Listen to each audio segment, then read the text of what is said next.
parece que o presidente da Turquia já tinha tudo mapeado, prendeu 80 mil pessoas. E como é que ele conseguiu fazer essa façanha de repente? Eu acho que foi forjado um golpe de Estado. Eu acho que foi tudo uma grande encenação para permitir que o Erdogan assumisse um controle quase ditatorial. E agora, a minha estranheza, logo em seguida, foi a não reação do exército turco, porque o exército turco foi humilhado naquele episódio. E quando eu vi as fotografias dos prisioneiros a que você se refere, todo rapaz magro sentado ali no chão, sem camisa, de costas, aquilo tudo era recruta. Porque o exército turco, só para você saber, é o 7º exército do mundo. Ali no Oriente Médio não tem para ninguém, só Israel. Os turcos são fortes, o exército. E, no entanto, saiu humilhado, com o rabo entre as pernas, vamos dizer assim, e sumiu do noticiário. Eu achei estranho e fiquei na expectativa da reação, porque para mim ela era certa. Não aconteceu. Nem da OTAN, ou não. Lentamente, porque exatamente hoje... a OTAN que está na história.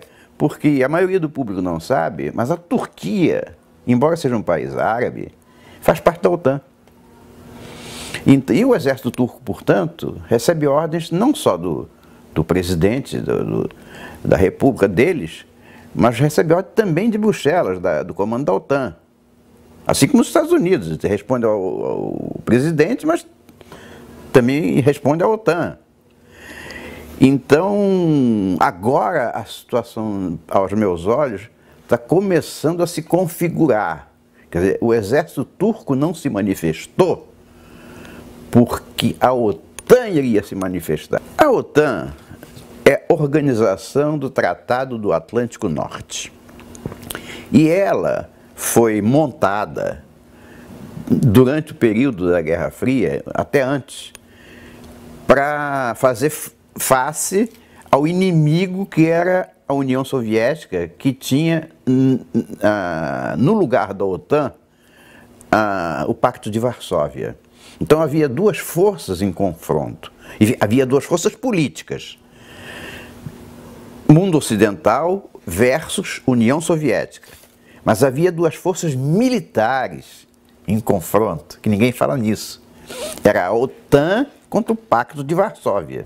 Com a queda da União Soviética, o Pacto de Varsóvia se desfez, porque as nações que compunham a União Soviética explodiu em 15 países diferentes. E nem todos eles queriam continuar sob a tutela militar da Rússia. Vários países, inclusive, passaram para a OTAN. Mas, do lado ocidental, a OTAN não se desfez. Então, o Pacto de Varsóvia se desfez, mas a OTAN não se desfez. Então, todos aqueles tratados, são tratados secretos, sempre os tratados militares não são tratados diplomáticos, são secretos. Mas os tratados assinados por ocasião da formação da OTAN continuam vigindo, o que não é verdadeiro para o lado russo. A Rússia está tentando se firmar como potência militar, mas ela ainda está namorando os parceiros.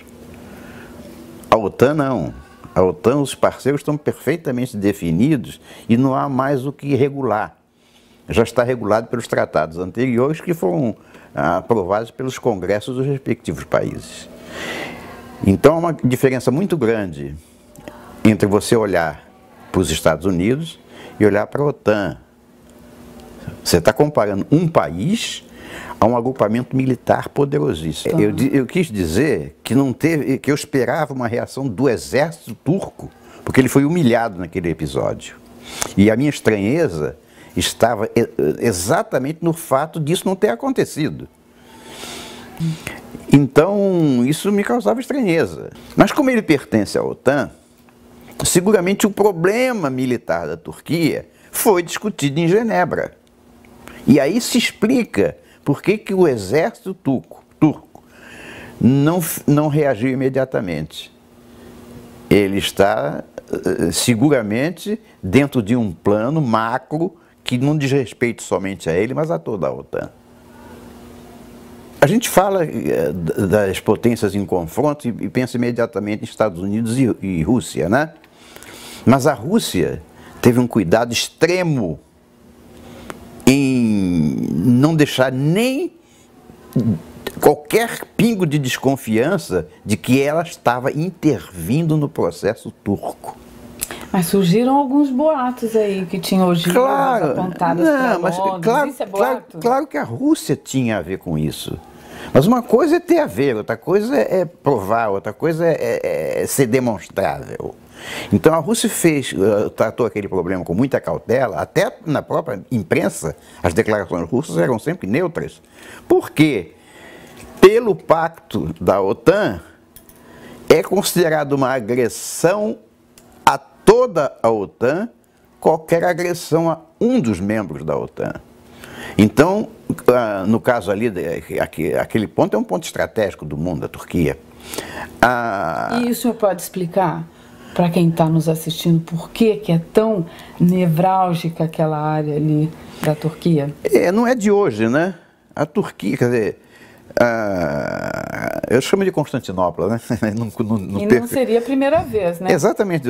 Durante toda a história, pelo menos depois da Idade Média, a Constantinopla era um centro importantíssimo, não só de comércio, como de movimentos militares. E religiosos também. Militares, porque o religioso também. Foi ali que apareceu o cristianismo II, né, o outro Papa, Constantino. Mas a Alexandria, né, depois mudou o nome para Constantinopla e hoje é Istambul. Mas aquilo é um ponto nevrálgico, primeiro porque é uma ponte entre o Oriente e o Ocidente. E segundo, porque por ser uma ponte entre o Oriente e o Ocidente, em cima do Egito, praticamente ali é um pulinho do Egito, é a junção de 3 continentes.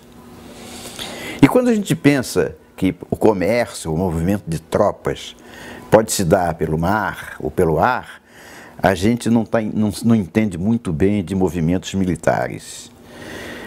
Se você tem uma tropa embarcada num navio, em algum momento ela vai ter que desembarcar. E o desembarque é uma chacina. Quem se lembra do filme aí do Dia D, aquilo, desembarque na Normandia, aquilo é mais ou menos verdadeiro. Tá? Claro que nós não somos testemunhas oculares, aquele foi um filme, mas como eu sou militar, eu sei que é mais ou menos verdadeiro. Quer dizer, quem desembarca está colocando o peito na frente da metralhadora do inimigo que está tocaiado lá em cima. Então, todos os exércitos do mundo não querem desembarcar quando podem evitar. Na Normandia foi obrigado, porque eles estavam na Inglaterra e para chegar na Europa tinham que atravessar o Canal da Mancha. Tá certo? Mas as forças militares anseiam por caminhar em terreno firme. Isto é Constantinopla. Isto é Istambul. Quer dizer, para você caminhar do Oriente para o Ocidente ou para a África, nós estamos em Istambul. A tua pergunta é muito boa, porque para mim é muito clara a divisão do tempo desse fenômeno. Migração muçulmana para a Europa. Eu coloco um timing muito estreito nisso, porque, na minha opinião, o projeto original de dominação muçulmana, porque esse projeto sempre existiu, o Islã quer dominar o mundo via religião e via combate militar. Então é um sonho de séculos. Já houve várias idas e vindas dos muçulmanos até para a Península Ibérica, Mas, então, Constantinopla mesmo foi um cenário, também né? foi. Feito ali de Mas histórico de combate.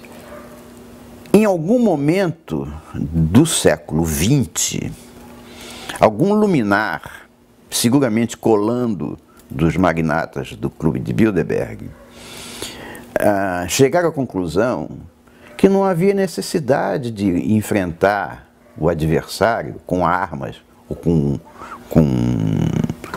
confrontos, porque o Ocidente já era suicida. O que eu chamo de suicida? É porque num país, eu vou falar país, eu devia falar nação porque é gente, mas eu vou falar país que fica mais compreensível. Num país em que a doutrina, vamos dizer assim, vigente, é a de controle da natalidade, como nós no mundo ocidental presenciamos todos os dias, casais que têm um filho, é mais generalizado do que os dos antigos, do meu avô que tinha 7, 8 filhos. Então, esse controle da natalidade é a regra no mundo ocidental. Na Europa também. A Europa até que é mais avançado, porque as sociedades europeias também são mais tradicionais. As Américas ainda são mais novas, então ainda tem algumas tradições que não foram derrubadas. Mas na Europa não, já são muito velhos. Então, os muçulmanos já estavam presenciando, dia a dia, que o mundo ocidental estava se suicidando. Porque se você tem uma taxa de natalidade menor do que 2,1, a segunda geração, os filhos, vão ser menos numerosos do que os pais. É óbvio. Cada 2 seres humanos fazem um.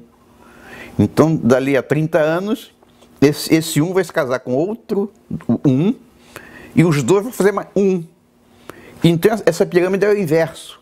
A população vem daqui, vem para cá, vem para cá, vem para cá, vai diminuindo sempre. Ou seja, autodestruição, uma sociedade suicida.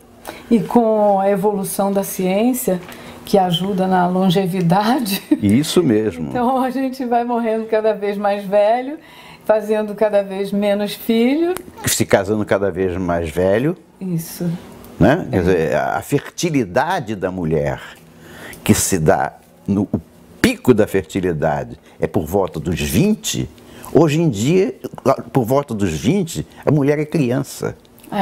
E muitas... Então ela vai ter filho aos 35, o que significa dizer que a taxa de fertilidade da sociedade, além da taxa de nascimento, a taxa de fertilidade é baixa também.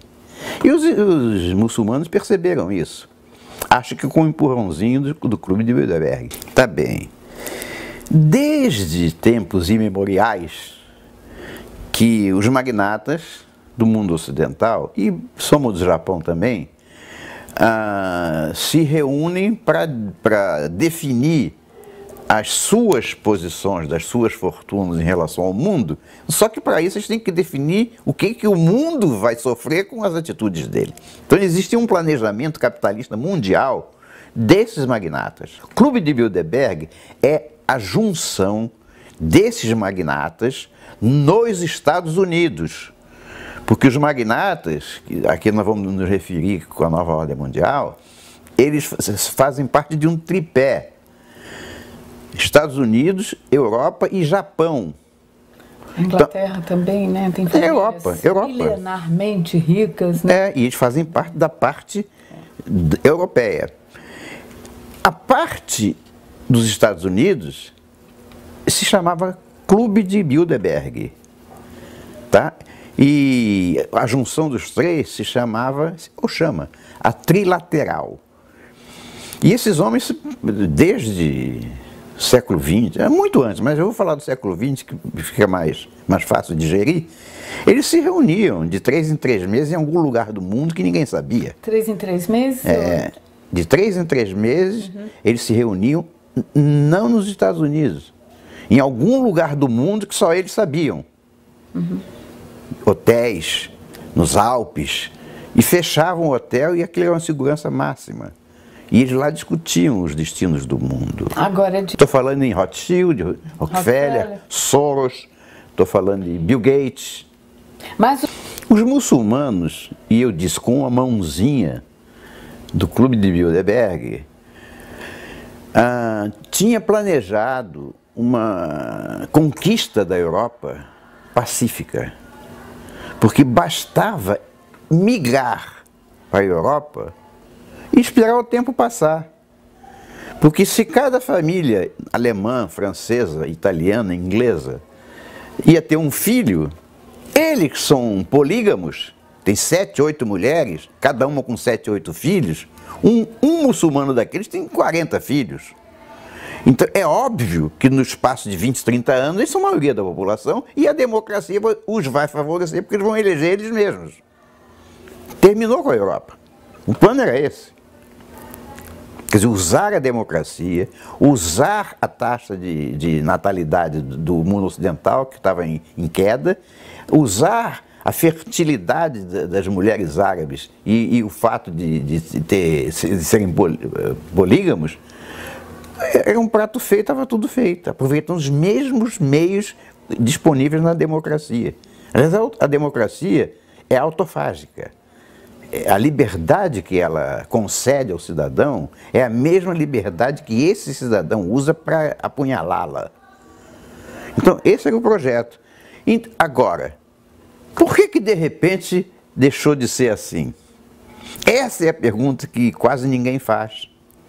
Quer dizer, era uma invasão pacífica, fatalmente chegaria na conquista da Europa, sem disparar nenhum tiro, mas de repente virou uma convulsão. Os muçulmanos estão se sublevando dentro dos territórios europeus. A França são 6 milhões de mas não estão mais quietos.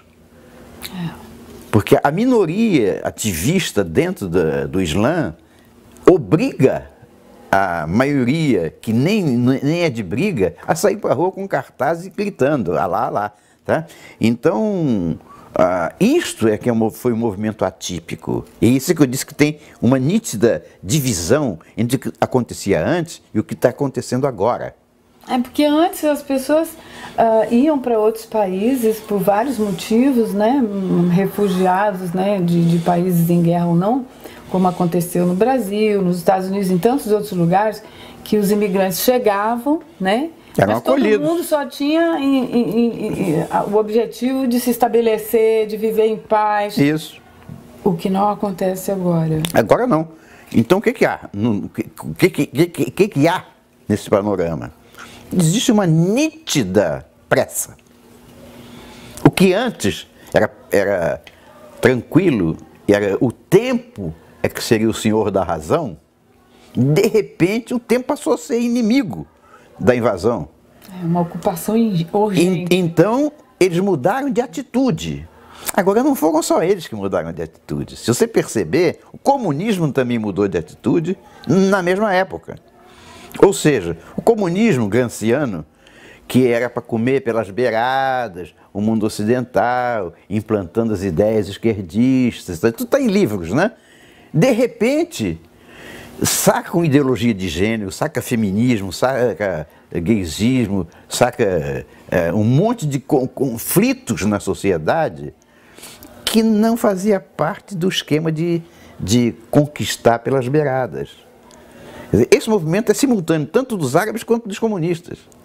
É um ponto marcante de que alguma coisa aconteceu no meio do caminho.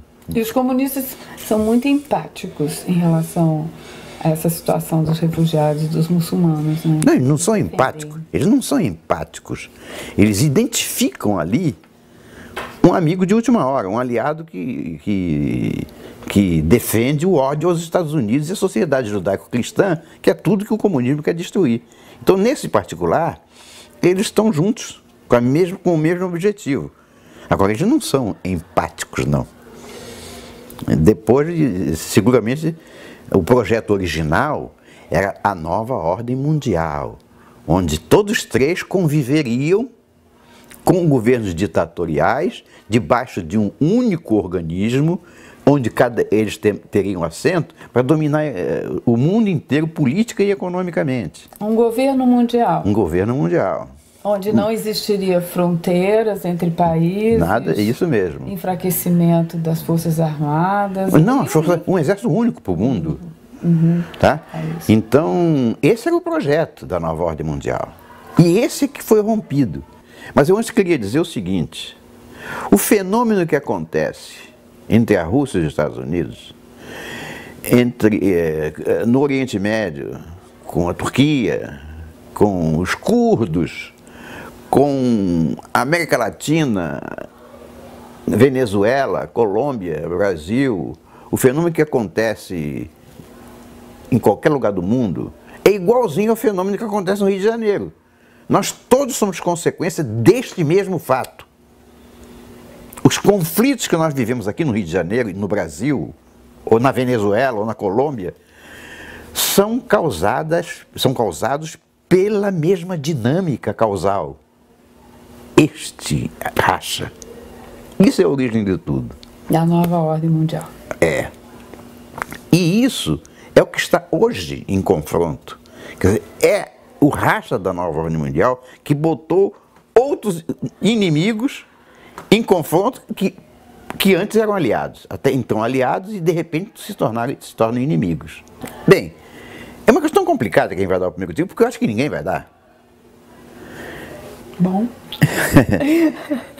Isso não quer dizer que não vai haver conflito. É porque o conflito já está acontecendo. E o conflito já está acontecendo. Síria. Não, mas se ele pode evoluir para algo mais sério, exatamente. Pode. Quando eu digo que não vai haver, é o botão vermelho da guerra nuclear. Alguém apertar o botão vermelho. Quem poderia deflagrar essa guerra, quer dizer, quem poderia apertar esse botão vermelho, não é nenhum dos que vocês estão pensando. Claro, essa é uma opinião, eu não sou o dono da verdade. Não são os Estados Unidos, não são a OTAN, não é a Rússia nem é a China. Adivinha, quem está com o botão vermelho na mão é a Coreia do Norte. Exato. É interessante isso, porque a maioria das pessoas, porque a Coreia do Norte é profundamente hermética, ninguém sabe o que se passa lá dentro, tá? E também ninguém sai de lá, porque é proibido, né? Para contar a história aqui. A Coreia do Norte fica sendo assim uma espécie de espectador. Para nós brasileiros, para nós ocidentais, a gente olha para a Coreia do Norte assim, com meio de desprezo. Aquilo é um regime comunista totalitário e ninguém se preocupa com ela. Ah, não, eu sempre tive medo. Tá bem, tem razão de ter medo. Porque a Rússia... Da Coreia e do Irã. Muito menos do Irã. Da Coreia que é o mais perigoso mesmo. Porque... Bom, eu vou ter que contar uma historinha, né? Quando o Reagan resolveu dizer que ia construir um escudo espacial, que foi chamado de Guerra nas Estrelas, Star Wars, ele pisou nos calos do Pacto de Varsóvia. Ele disse, olha, eu vou me preparar para que vocês não possam mais me atacar. Então, olha, recado, acabou a Guerra Fria, agora só quem pode atacar sou eu. E isso foi o que causou a queda da União Soviética. O Gorbachev, ao promover a Glasnost e a Perestroika, ele estava nada mais, nada menos do que cumprindo um dever de casa lá do Kremlin de desmontar o projeto Star Wars. Se ele não conseguisse isso, o Rússia ia atacar. Mas ele conseguiu, porque as verbas que foram dedicadas à Guerra nas Estrelas foram retiradas pelo Congresso. Então o objetivo foi alcançado. Mas o objetivo político foi alcançado. Só que, como eu estava falando da Turquia e tal, e agora nós estamos presenciando na OTAN, militar é outra coisa. Sabe? A diplomacia, ela é a arte da convivência até o momento da inconvivência. Até o momento que não é possível mais conviver. Então, a guerra é a resposta ao final da diplomacia. Sendo assim, os militares nunca estão preparados para a diplomacia. Eles só estão preparados para a guerra. Então, toda atitude militar não é conciliatória. Ela é o resultado da conciliação ter dado errado. Tá?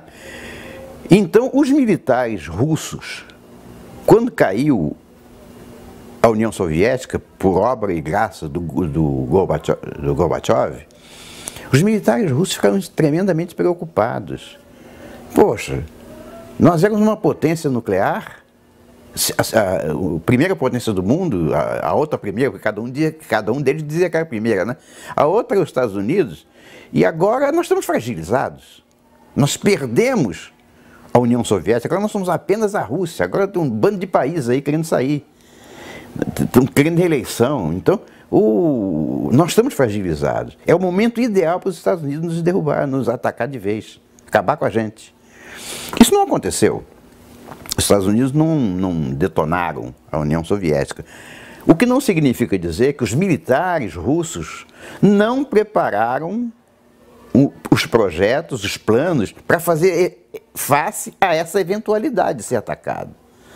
Então, nesses planos, o mais interessante que eu quero citar foi a diversificação dos inimigos dos Estados Unidos. Porque até então, até a queda do muro até a queda da União Soviética, a gente fala muro de Berlim porque é emblemático, Mas até a queda da União Soviética, o único inimigo dos Estados Unidos era a União Soviética, era monolítica, quer dizer, que mandava era a Rússia. De repente, a Rússia ficou pequena demais para o poderio da OTAN. Por isso que os militares russos ficaram com medo. Então, trataram de diversificar os inimigos dos Estados Unidos.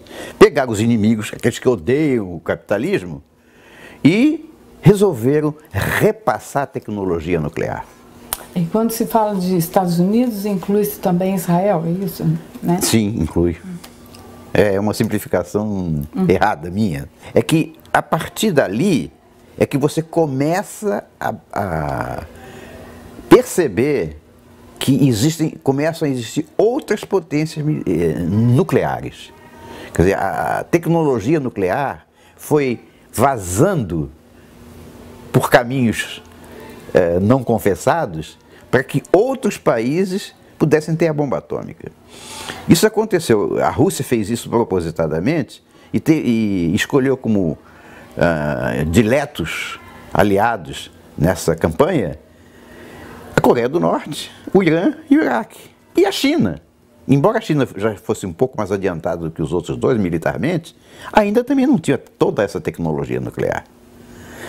Então, esse vazamento dessa tecnologia nuclear e também o aconselhamento que os russos promoveram ao longo de toda a segunda metade do século XX, foi que permitiu que, no caso do Irã, permitiu que ele desenvolvesse tecnologia nuclear, mas não chegou à bomba atômica, ainda. Ainda, eles dizem, né? O caso do Iraque, eles nem tinham o objetivo de ter tecnologia própria para desenvolver uma potência nuclear.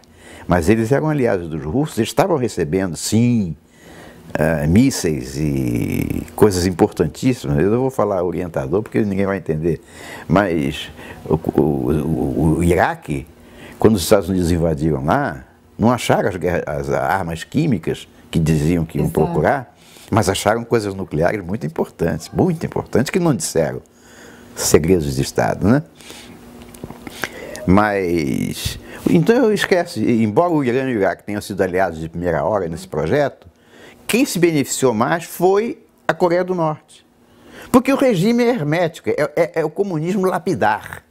Quer dizer, é aquele comunismo em que manda um e todos obedecem. E como é que chegou essa tecnologia lá para eles fazerem uma bomba?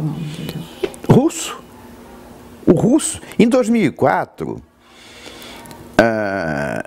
os exércitos, não são os presidentes,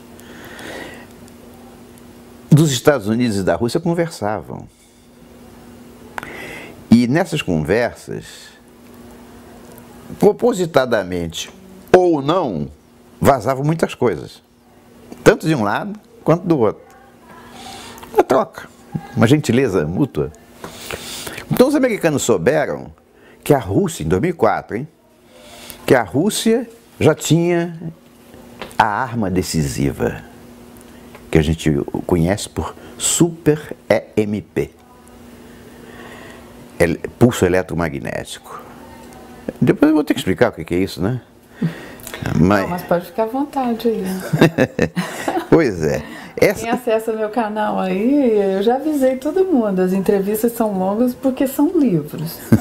Pois é, então, desde que a Rússia chegou e disse para os Estados Unidos, claro, meio segredinho, que já tinha a Super EMP,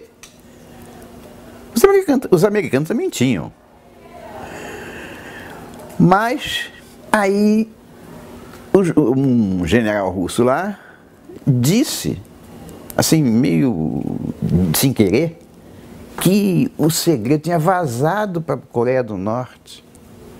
A Super EMP, a tal arma definitiva, a maior arma de destruição que o mundo já conheceu, que é o demônio que paira sobre as nossas cabeças, vazou para a Coreia, coitadinha. Foi assim, o cara estava no táxi e aí de repente o outro pegou, aí a bomba. Isso não é assim que se faz. O repasse de uma tecnologia dessa não é por acaso.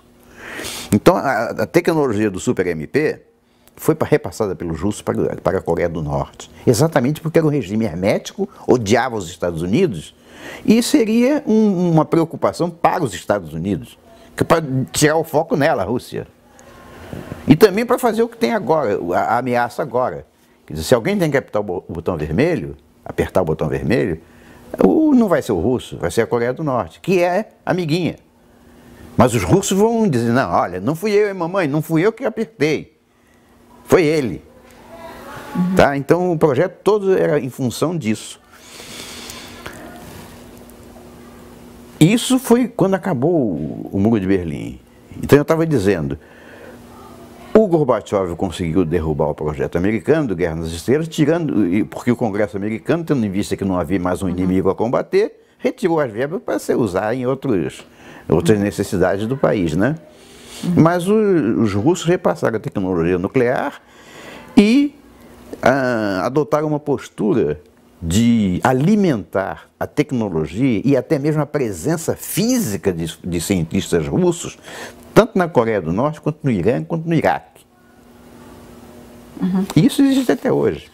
E todo o meu raciocínio em Terceira Guerra Mundial é debruçado na certeza de que ela é necessariamente atômica. Porque é para justificar o que está acontecendo hoje. Esse frisson todo no Oriente Médio, deslocamento de tropas americanas na Europa, isso tudo decorre não de uma guerra convencional possível, mas sim de uma guerra nuclear possível. Então a minha presunção e pressuposição é que apertar o botão vermelho é o primeiro tiro. E quem pode dar é a Coreia do Norte. Você falou no Rio de Janeiro, no Freixo, no Crivella, o fenômeno é o mesmo. Eu gostei da tua intervenção com relação ao Rio de Janeiro, porque o fenômeno é o mesmo. Eu já disse anteriormente, quem viu alguns vídeos meus já percebeu que eu afirmo que a direita está em ascensão e a esquerda em queda. Daí a urgência da esquerda em tomar posições para conquistar o maior espaço possível enquanto é tempo. Que não é a mesma. Nós estamos vivendo uma guerrilha urbana aqui. Mas essa guerrilha urbana, ela é fruto de uma urgência que não havia antes. E essa urgência decorre da queda da esquerda. É o desespero, é o último grito do afogado. Tá? Mas quando você falou na eleição do Rio e falou da eleição americana, o fenômeno é o mesmo. Trata-se da ascensão da direita e queda da esquerda. Embora a gente estejamos mais ou menos no ponto comum dessa inflexão. Mas nada disso. Eu já disse até que, também num vídeo no Hangout, não me lembro mais, que o TSE podia ter economizado esse dinheiro aí que está gastando no segundo turno do Rio de Janeiro, era só dar posse ao Crivella lá no primeiro dia. Quando ele acabou. Vai vencer, então. Já ganhou. Eu não vou nem ver o resultado da eleição. Não precisa. Ele já ganhou. Claro que quem ganhou mais foi a abstenção. Porque senão quem ia ser eleito prefeito do Rio era provavelmente o Bolsonaro. E também podia ser o Índio, podia ser o Pedro Paulo, mas jamais no segundo turno de Crivella e Freixo não estava no programa. Eu considero que a direita avançou demais, principalmente porque o Pedro Paulo tinha a máquina pública na mão dele, né, para expandir a campanha dele, e o Índio, que já é um candidato, era um candidato veterano, né, e muito conhecido, e mesmo assim o Flávio Bolsonaro chegou muito Ele chegou perto, muito. ficou em... Se ele tivesse no segundo turno com o Crivella, ele ganhava. Esse é o detalhe. Se você olhar o panorama brasileiro, o PT, como diz o Matuto, morreu. Tá? O Freixo é do PSOL, tá bem, tem um alentozinho, botou a cabeça fora d'água para dar uma respirada, mas é o último suspiro. É uma esquerda bastante agressiva. Mas é o último suspiro, vai submergir. O pessoal não é nada em relação ao que era o PT. Está crescendo um pouquinho, mas está longe de ser o PT, a influência do PT. Então, a direita nitidamente ganhou essa eleição. Tá? E no Rio de Janeiro, só não está um candidato completamente de direita porque a abstenção permitiu que mais de 50% dos votos não fossem computados nessa eleição. Aí sim, se a direita não... Porque a esquerda vota sempre. Toda esquerdinha está lá, se puder, vota 4 vezes. Né? Agora, a direita não. Ainda mais com urnas fraudadas. Pois é. A direita não foi às urnas. Não indo às urnas. Ficou de beicinho, né? Ficou de beicinho. O vencedor aqui foi a abstenção. Mas nos Estados Unidos o fenômeno é o mesmo, rigorosamente o mesmo. Quando eu falo que a esquerda está em queda e a direita está em ascensão, eu não estou falando no Brasil. O Brasil é uma consequência disso. Isso está em queda no mundo ocidental, todo. A saída da Inglaterra da União Europeia, o Brexit, é uma decorrência disso. E a eleição americana. Agora, quem é que está quais são as forças que estão ao lado do Trump, quais são as forças que estão do lado da Hillary? Agora vem a conexão com o que está acontecendo na Europa. A Hillary é democrata, quer dizer, ela é a continuação do projeto democrata que começou com Clinton e atravessou todo o governo Obama. Então, este projeto é que está em queda. É a esquerda. Agora, como eu disse, a direita está em ascensão, a esquerda está em queda, mas existe um ponto aqui em que elas se cruzam. É mais ou menos nesse ponto que a gente está. A esquerda ainda não morreu, nem a direita ainda renasceu totalmente. Nem uma coisa nem outra. E o que a gente está percebendo é que essas forças em confronto estão cada vez mais à direita. Então, seguindo esse conceito de que a direita está em ascensão e a esquerda em queda, eu diria que quem vai ser eleito é o Trump. Agora, e as pesquisas que dizem que ela está 7% na frente? E todo mundo que diz que ela ganhou o debate? E todo mundo que diz que ele é fascista? Até porque a cara dele parece a do Mussolini, realmente parece. Mas dizem que ele é ultradireita, nazista, etc, etc. É porque a mídia norte-americana, igualzinha à nossa, que você reclamou aí, que apareceu na TV, a mídia americana, igualzinha à nossa, é de esquerda. Foi todo um projeto da esquerda feito pela Nova Ordem Mundial. Então, quando há o racha da Nova Ordem Mundial, em que a maioria dos magnatas passa a defender a sociedade judaico-cristã, uma minoria permanece, ainda no sonho passado, no sonho antigo. E essa minoria é que era aliada dos comunistas e continua. Quem rachou foi o lado de cá. Então, quem rachou foi o Trump.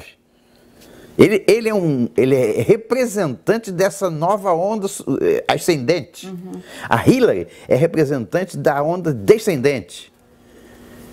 Agora, se isso vai ter repercussão sobre o que está acontecendo no mundo em termos de guerra, claro que vai. Claro que vai. Por quê?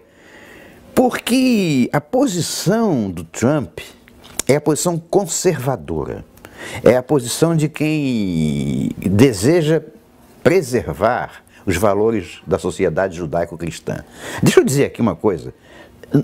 Eu não acredito que o Trump seja tudo isso que eu estou dizendo. Nem acredito que nenhum magnata americano ou europeu seja isso que eu estou dizendo. Eles sempre olharam para o próprio umbigo, acima de tudo. O que existe é um jogo de conveniências. O racha da nova ordem mundial não é um racha por ideologias, é um racha por sobrevivência. É quando a nova ordem mundial, os magnatas, perceberam que o comunismo e o islamismo começaram a ser ameaças. Então eles deram um passo para trás. Opa, eu estou caminhando para o meu próprio cadafalso. Então aí é esse racha, essa dissensão. Então essa dissensão é que está presente no mundo inteiro. Aqui no Rio de Janeiro, o capital desertor da nova ordem mundial é o Crivella. O que permaneceu no projeto anterior, que era totalitário, é o Freixo. Aqui é nítido que a direita ganhou da esquerda, nítido, porque o Crivella é contra a ideologia de gênero, é contra aborto, é religioso, é cristão igual a nós. Ele representa os valores judaico-cristãos. Por isso que ele já tinha ganho, por isso que ele já ganhou lá atrás. Porque o Freixo representa os valores comunistas, que estão levando tapa toda hora, estão caindo.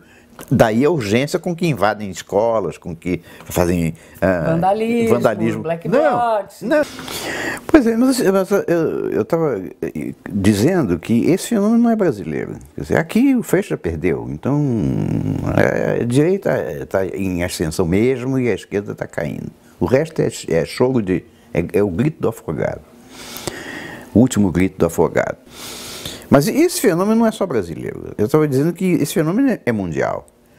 E a maior vitrine desse fenômeno hoje é a eleição americana, onde tem a Hillary de um lado e o Donald Trump do outro. Nitidamente o Donald Trump representa esta direita em ascensão, a sociedade judaico-cristã lutando outra vez pelos seus valores. E a Hillary representa os remanescentes da nova ordem mundial, que são chamados os fabianos, e que tinham associação com o comunismo. Então, são exatamente essas duas forças que estão se degladiando nos Estados Unidos, e são as mesmas forças que estão se degladiando aqui, na Inglaterra, na Alemanha, na França, em todo lugar. E isso reflete naturalmente no que está acontecendo na Europa, essa movimentação de tropas, a guerra na Síria, que muita gente não entende, porque eu mesmo às vezes fico com dificuldade para entender, porque o Estado Islâmico que é contra Bashar al-Assad, os curdos. Eu queria que o senhor explicasse isso detalhadamente, para todo mundo entender essa guerra na Síria lá e a relação que tem com a eleição nos Estados Unidos e com a movimentação de tropas e a Rússia. É tudo ligado. Eu também me confundo às vezes com o problema da Síria, porque é muito engraçado. São 4 forças em confronto. É o Bashar al-Assad e o exército regular, porque ele é o governo regular. O Estado Islâmico, que foi um câncer aparecido no meio do caminho, o Exército Livre, que eram os rebeldes anteriores, e os curdos, ao norte da Síria. Agora, é muito confuso mesmo, porque o Bashar al-Assad é contra o Estado Islâmico.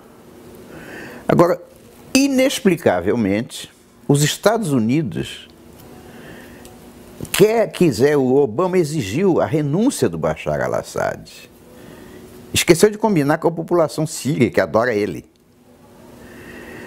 Como o Bashar al-Assad foi abandonado pelos Estados Unidos, ele foi buscar o apoio na Rússia. Então quem apoia o Bashar al-Assad é a Rússia.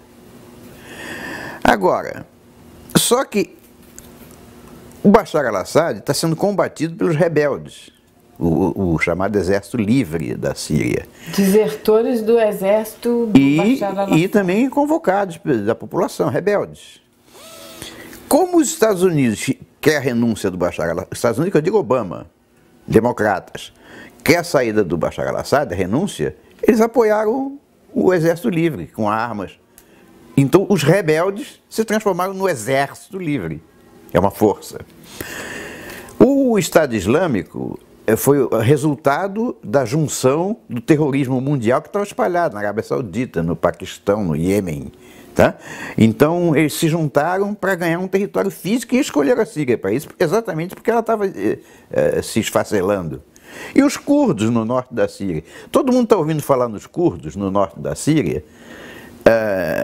Agora, o que o pessoal talvez não saiba é que os curdos não são da Síria, eles são da região curda.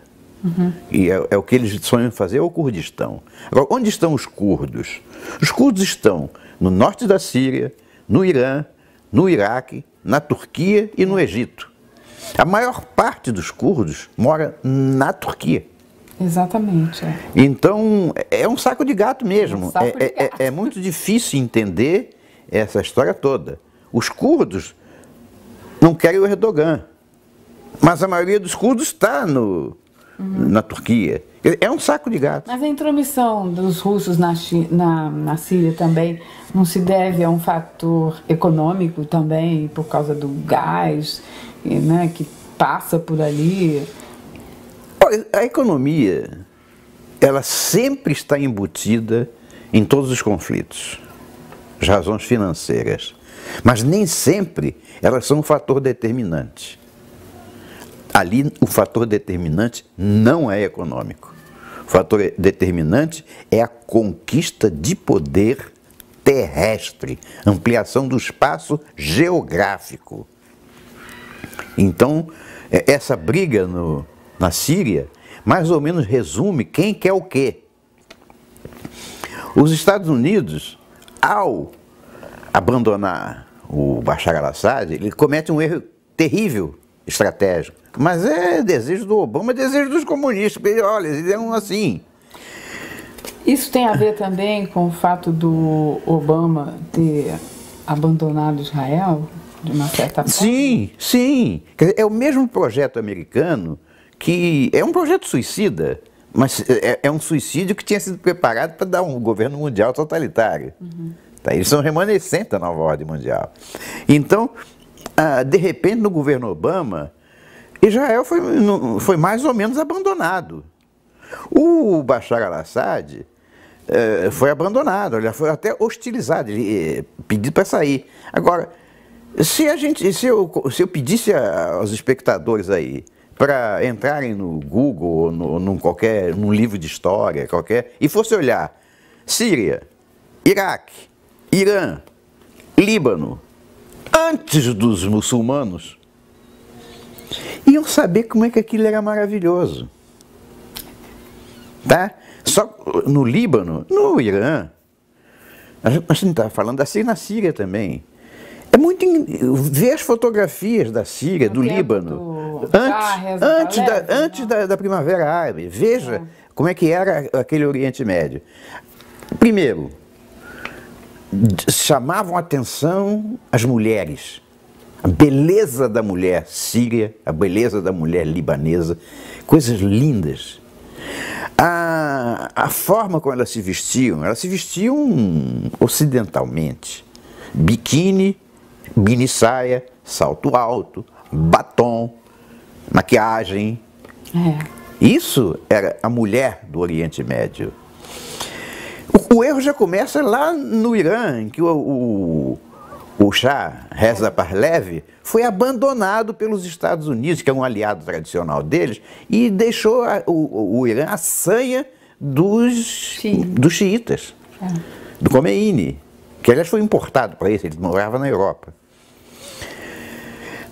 Na Síria é a mesma coisa, quer dizer, abandonar o Bashar al-Assad significa dar a mão ao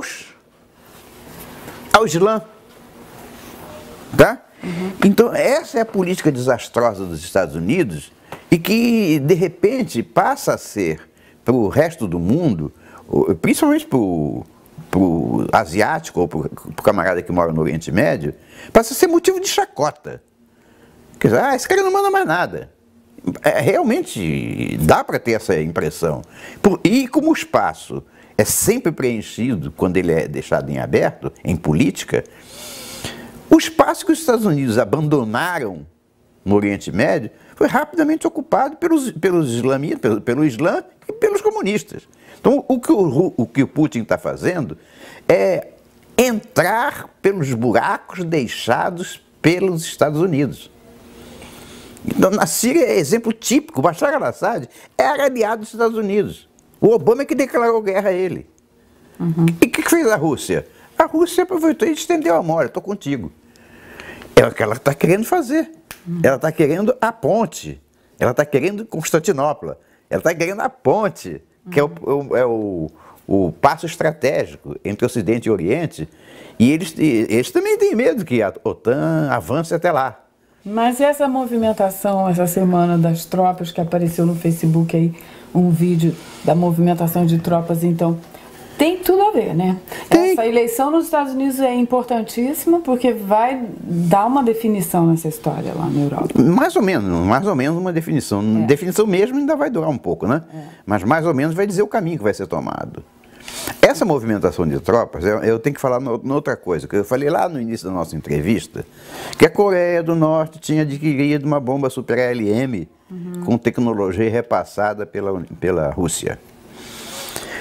E essa bomba Super ALM, eu falei na bomba, chamada a arma definitiva. Eu vou ter que explicar o que é isso, senão você não vai entender o movimento de tropas da OTAN na Europa. Eu disse que a Coreia detém a tecnologia da bomba Super ALM. Agora eu tenho que dizer o que é a bomba Super ALM. Super AMP, desculpe. Isso é um vício de subconsciente, chamado de ALM, porque é abreviatura de eletromagnético. Mas é a bomba Super AMP. O que é? É uma bomba que emite raios gama. E o que faz o raio gama? Bem, os raios gama, se disparados em cima de uma população, preserva a vida humana, mas destrói os materiais. Como? O raio gama queima todos os circuitos eletrônicos. Então, queimando o circuito eletrônico, vamos supor, de uma cidade, vamos queimar o circuito, joga uma Super ALM aqui no Rio de Janeiro. O que vai acontecer? Queimando todos os circuitos eletrônicos. Bom, se queimar todos os circuitos eletrônicos, nós não vamos ter internet, nós não vamos ter luz elétrica, nós não vamos ter água, nós não vamos ter telecomunicações. Vai voltar à Idade da Pedra. Vai voltar ao século XIX. Tá? Só que a gente não está preparado para isso. No século XIX... Morreu muita gente. No século XIX, um cara fazia a lavoura no quintal, a cenoura ele colhia ali. Hoje, se eu precisar plantar uma cenoura, eu estou frito. Não sei nem onde começar. É uma sensação horrível agora, Coronel, porque então esse tumulto todo, estão acelerando de repente uma terceira guerra para se cumprir o desejo dos globalistas, daqueles que querem reduzir a população em 2/3, porque se quer isso tem a ver. Dessa aí mata 2/3 de uma vez. Isso tem a ver, mas houve um racha, eu insisto no racha, tá? E tem 4 países que têm a Super ALM, Super AMP. A Coreia do Norte, a China, a Rússia e os Estados Unidos. Bom, mas então eu expliquei mais ou menos o que ela faz. Qual é a altura ideal? Bom, o raio de ação dela depende da altitude. Quer dizer, é um cone, né? Pega um cone. Se ela for baixinha, ela pega um conezinho. Se ela for alta, ela pega um conezão. Se ela for alta demais, ela não pega mais nada, porque os raios gama somem. Então, qual é a altura ideal de explodir uma bomba Super AMP? 300 quilômetros. Então, se explodir uma bomba Super AMP no coração dos Estados Unidos, a 300 quilômetros de altura, o raio de ação pega todos os Estados Unidos, a maior parte do Canadá e o norte do México. Uma só bomba. Pega tudo isso. É isso. Que isso, Jesus Cristo. E vai levar tudo isso para o século XIX. Ave Maria. Tá? A estimativa da comissão que estuda Super AMP no Senado americano chegou à conclusão que se houvesse esta explosão a 300 km de altura no coração dos Estados Unidos, somente 1 em cada 10 americanos estaria vivo do prazo de 1 ano. 1 ano? É, 1 ano depois, porque ela não mata a vida humana. vai matar pelas consequências, porque o cara vai brigar por um saco de batata, que não tem água, que vai beber água que está poluída, porque não tem mais estação de tratamento de água. Quer dizer, uma série de consequências, explosões, as usinas nucleares vão explodir, aí vai contaminar.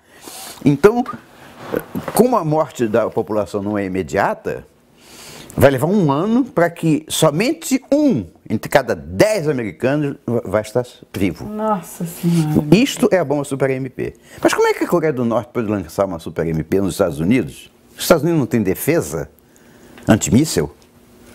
Tem. Mas acontece que os russos ensinaram para a Coreia o ponto nevrálgico dos Estados Unidos. É uma bomba vindo do sul. Porque como a União Soviética antiga confrontava os Estados Unidos no Alasca, a menor distância entre eles é a distância do Polo Norte, todas as defesas de antimísseis americanas que estão no Canadá e no Alasca, voltadas para o norte. O sul é praticamente desprotegido.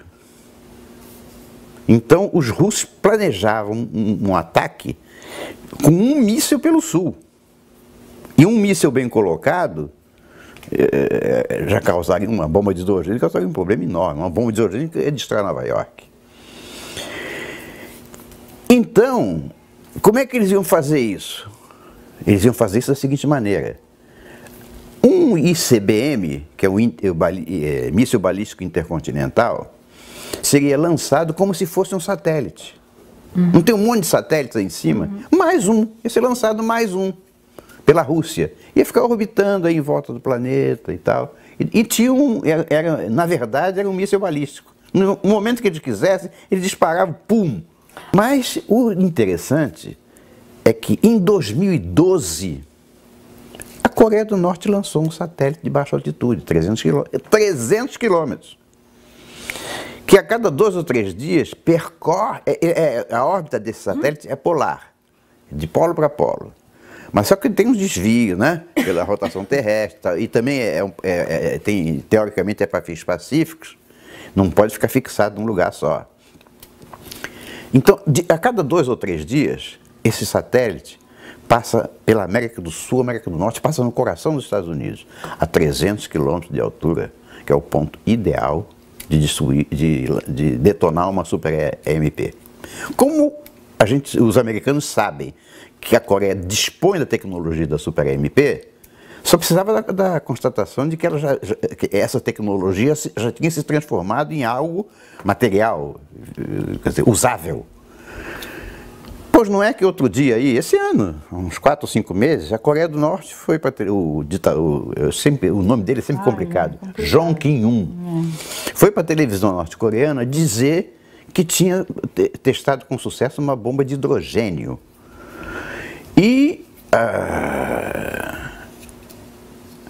Mas tem sismógrafos no mundo inteiro que medem a potência de cada explosão nuclear que ocorra no planeta.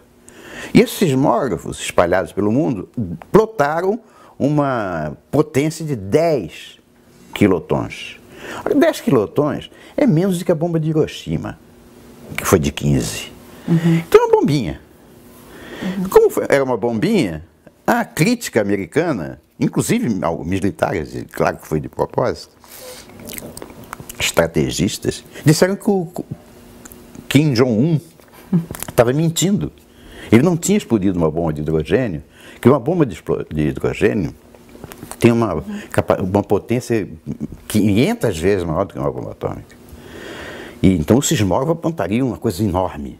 E apontaria aquela coisinha. Só que bomba de hidrogênio, existem 4 tipos. A bomba H, a primeira, aquela que é terrível e faz aquele cogumelo, é igual uma bomba atômica, só que maior. A bomba de nêutrons, a bomba EMP e a Super EMP. Todas são bombas de hidrogênio. E esta última, a potência ideal dela é 10 quilotons. A arma definitiva, a terrível, só tem 10 quilotons. Então não há nenhuma justificativa para os americanos, a crítica, dizer que ele estava mentindo. Se ele tinha tecnologia, se ele tem um satélite a 300 km de altura, E se ele disse que explodiu uma bomba de hidrogênio com sucesso, nós vamos dizer que ele está mentindo. Ah, eu vou para o cinema, esse cara mentiu, um palhaço. Não, esse cara pode estar falando a verdade. Tá? Daí todo o frisson. E aí é que aparece o negócio de planeta Nibiru, crash na bolsa, o Deutsche Bank vai para o brejo, os americanos falando, o Obama falando em atividade solar anormal, vai causar catástrofes na Terra. Tudo isso para dizer para a população, olha, estoca comida, água e dinheiro. Porque o que ficou mais assustador aí nesse tumulto foi a Alemanha, alertar a população para guardar, estocar comida por 10 dias, depois veio a Itália, veio a França, veio a Bélgica. Finlândia, República Tcheca, Estados Unidos e Canadá. Exatamente. Pois é, mas olha a coincidência. Qual é o conselho? Estoquem comida e água por 10 dias. Para 10 dias. Depois aumentaram para 15. Então para 2 semanas. Mas olha a coincidência. Aí de repente reaparece dos livros de história o planeta Nibiru, que vai passar pela Terra e vai criar um cataclismo enorme. Então você precisa o quê? Estocar comida, água e se abrigar. Aí aparece o crash mundial, o crash de finanças mundial. O banco o Deutsche Bank vai falir, vai levar o Barclays inglês e o Citibank americano, vai cair tudo em cascata, o dinheiro vai subir, você não vai poder mais comprar. Não, e na iminência de guerra, aqui na América do Sul, no Brasil, por exemplo, se explodir uma guerra, vai faltar comida de alguma forma. Não, mas eu estou falando das coincidências da mídia. Avisando, principalmente na internet, war, principalmente guerra na mídia, mas avisando do crash econômico. Tem vídeos e vídeos aí sobre o crash econômico que ia ver. Então isso, qual era o conselho final? Olha, antes que esse crash aconteça, faz o seguinte: estoca comida, água e dinheiro vivo. Coincidência, mesma coisa. Aí falam das manchas solares. Obama cria lá um alerta de atividades solares anormais que vai influenciar no campo eletromagnético da Terra, e aí vão acontecer desastres que podem ser enormes. Então qual é o conselho? Se abriga, estoca comida, água e dinheiro. Ou seja, isso para mim era apenas uma forma de avisar o povo para se precaver com comida e água e dinheiro para um desastre. Tanto podia ser o Nibiru, quanto o crash, quanto as manchas solares, como podia ser uma guerra nuclear. Mas a movimentação, vamos voltar, das tropas da OTAN essa semana. Isso, peraí. Isso deixa a gente com o Não, coração mas peraí, na é mão. isso que eu vou dizer. Então, quando se fala na iminência de uma guerra nuclear, a gente está dizendo que alguém está com o dedo apontado para um botão vermelho que, puf, pum, né? Concluir isso, eu já falei. Agora, eu acabei de dizer que quem está com esse botão vermelho é a Coreia do Norte, tá? Mas quem comanda a Coreia do Norte é a Rússia. É aquela história que eu comentei lá no início, que ele não queria fazer pessoalmente. Mamãe, não fui eu, foi ele. Então, é a Rússia que dá o comando e a Coreia do Norte aperta o botão. Mas aí, a Rússia, que não é trouxa, e sabe que o Kim Jong-un peraí, isso não dá para fazer isso assim não. A gente tem que testar isso. O que os Estados Unidos vão fazer? Porque os Estados Unidos não estão sozinhos, tem a OTAN, tem a Europa. O que eles vão fazer em troca, se forem bombardeados com uma Super MP? Vamos fazer um teste. Aí todo esse vavavu é dos serviços secretos dizendo que a Coreia vai explodir essa bomba. Para ver a reação americana. Mas a reação americana não é americana. A reação é da OTAN. E a OTAN não é Estados Unidos. Os Estados Unidos pertencem à OTAN e não vice-versa. Ou seja, o exército americano, embora esteja vinculado por subordinação ao presidente Obama, ele também está vinculado às decisões de Genebra, da OTAN, que são superiores, são transnacionais, são multinacionais. Então, e a OTAN tem projetos de defesa, planos de defesa já aprovados pelos congressos de todos esses países. Quer dizer, um presidente de um país desse não pode, de repente, dizer, não vai fazer porque eu não quero. Não, se a OTAN quiser, ela faz. E os Estados Unidos fazem parte da OTAN. Então, se a OTAN quiser, os Estados Unidos fazem. Não os Estados Unidos, não Obama, mas as Forças Armadas, que essas são da OTAN. Isso quer dizer que, por exemplo, as Forças Armadas americanas são supra-partidárias, supra-eleição, supra-presidentes da República. Há um ano atrás me fizeram uma pergunta que, vem cá, quando falavam de nova ordem mundial e que ainda não tinham plotado o racha, né, sobre o qual eu falo, vem cá, e a OTAN, qual é o papel da OTAN nessa nova ordem mundial? E eu dava um sorrisinho de sorriso e dizia, é contra. Como pode ser, se ela é a soma dos exércitos desses países todos? Pois é, exatamente por isso. É porque ela não depende de nenhum deles, ela é a soma. Tá? Então, os militares, como eu disse, eles são preparados para a reação pós-diplomacia. Eles não são preparados para conciliar. Eles são preparados para guerrear. Então, houve o teste. Nós estamos vivendo um teste. O que a gente está presenciando é um teste. Toda essa movimentação, todo esse palavrório de guerra nuclear é um teste para saber qual vai ser a reação da OTAN. E qual foi a reação da OTAN? Se a gente soubesse que ia cair, se o americano soubesse que ia cair uma bomba no coração dos Estados Unidos e acabar com ele e levar para o século XIX, qual seria a atitude dos americanos mais racional? Avisar a população, procurar abrigo, trazer a esquadra americana para o continente, para poder suprir, porque imediatamente após a detonação dessa bomba, acabou a comida, vai ter comida para 5, 6 dias no mercado, mas vai ser vandalizado, tudo isso. Então, as esquadras são capazes de suprir, trazendo da Europa, capazes de suprir. Mas, então, se os americanos fizessem isso, significava não só que eles estavam preocupados, com certeza de que iam ser atacados, e estavam adotando uma posição desesperada de salvar a população. Entendi. Esse seria o normal, mas a OTAN respondeu diferente. A OTAN não falou, a Rússia falou em defesa civil, mobilizou Inglaterra, França, Itália, a Alemanha, já estão todos juntos, formando um exército que está avançando sobre a fronteira da Europa Oriental, ou seja, sobre a Rússia. E o Putin... E o Erdogan, né? Não, ele ameaçou matar todo mundo lá, que ele prendeu. O exército da OTAN está avançando sobre Constantinopla, sobre a ponte. Os russos estão chiando para cachorro. Isso é contra, isso é uma provocação. Uma intromissão. E já lá na televisão russa, o Putin já disse que já está em guerra, porque os americanos, porque a OTAN está avançando. Então ele já considera que está em guerra, mas não está não, é um teste. É um teste em que a Rússia mostrou a arma que tinha, olha, eu vou te destruir. E a OTAN respondeu dizendo assim, pode vir quente que eu estou fervendo. Pois é.